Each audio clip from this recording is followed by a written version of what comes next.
రైతు గోసా బీజేపీ భరోసా పేరుతో వికారాబాద్ జిల్లా కులకచెర్లలో బీజేపీ ఎమ్మెల్యేలు ఎమ్మెల్సీల బృందం అంతా కూడా పర్యటించింది. మనతో పాటు ఎంపీ రఘునందన్ రావు గారు ఉన్నారు. వారిని తెలుసుకుందాం. ఈ పరిశీలనలో కొనుగోలు కేంద్రాల వద్ద మీరు ఎలాంటి అంశాలను పరిశీలించారు? ముఖ్యంగా 4 అంశాలు రైతుల వైపు నుంచి ప్రభుత్వానికి చెప్పమని చెప్పిన అంశాలు 4. ఒకటి, సెంటర్లలో 41 కిలోల తూకం వేసుకొని రైస్ మిల్లుకు వెళ్ళిన తర్వాత మాయిశ్చర్ తాలు తరుగు అన్నీ చెక్ చేసి పంపించిన తర్వాత రైస్ మిల్కి వెళ్ళిన తర్వాత ప్రతి బస్తాకి 4 కిలోలు, 40 కిలోల బస్తాకి 44 కిలోలు జోక్కుంటున్నారు. అంటే క్వింటాల్కి 100 కిలోలకి 10 కిలోల చొప్పున తరుగు పేరిట తీసేస్తుండ్రు. మాయిశ్చర్ ఎప్పుడు చెక్ చేసినా 12, 13 వచ్చినా ఇంకా తేమ ఉందని ఇక్కడ ట్రక్ షీట్ రాసి పంపించిన తర్వాత కూడా రైస్ మిల్ అతను నేను తీసుకోనని చెప్పి బెదిరించి బ్లాక్మెయిల్ చేసి జిల్లా అధికారులతోటి వాటాలు వేసుకొని మా వడ్లు క్వింటాల్కి 10 కిలోలు తక్కువ చేస్తారు అనేది రెండో సమస్య. మూడో సమస్య గన్నీ బ్యాగులు, సుతీల్ తాళ్లు, హమాలీలు. ఇది బేసికల్గా ప్రతి సెంటర్ లోపల ఉన్నటువంటి సమస్య. వీటితో పాటు రైస్ మిల్లర్ యాజమాన్యాలు చేస్తున్నటువంటి దురాఘాతాలకి అడ్డు అదుపు లేదు.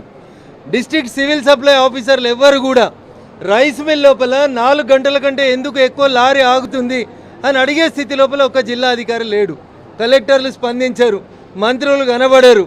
సో ఎవరికి చెప్పుకోవాలని అర్థం కాక రైతన్న ఆగమాగమవుతున్న పరిస్థితులలో రైతుకి భరోసాగా నిలబడదాం, రైతు గోసని ప్రభుత్వం దృష్టికి తీసుకెళ్దామనే ఉద్దేశంతో ఈరోజు ఇంత వేసవిలో కూడా మా ఎమ్మెల్యేలు, ఎంపీలు, ఎమ్మెల్సీల బృందం అంతా కూడా ఇక్కడికి రావడం జరిగింది.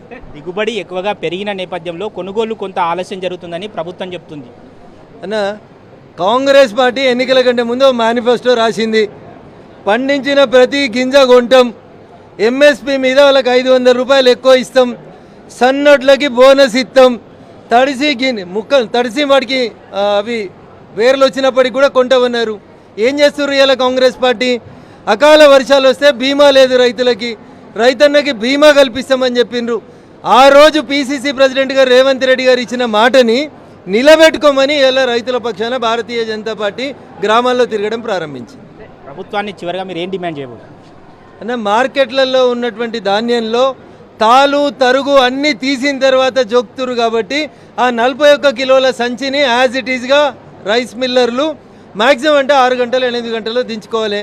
లారీ లేదా ట్రాక్టర్ అక్కడ వచ్చినప్పుడు వెయిటింగ్ ఛార్జీలు కూడా రైతుల దగ్గర నుంచే తీసుకుంటున్నారు. హమాలీల కోసమని క్వింటాల్కి 35 రూపాయలు తీసుకుంటున్నారు. ఇవి ఆపి రాష్ట్ర ప్రభుత్వం వెంటనే రైతన్నల్ని ఆదుకోవాలని మేము డిమాండ్ చేస్తూ ఉన్నాం. తరుగు లేకుండా చూడాలి, రైతన్నలకు న్యాయం చేయాలి అని చెప్పి BJP MP Raghunandan Rao demand చేస్తున్నారు. వీడియో సి శ్రీనివాస్ గౌడ్తో విక్రమ్, సాక్షి టీవీ, వికారాబాద్ జిల్లా కులకచెర్ల నుంచి.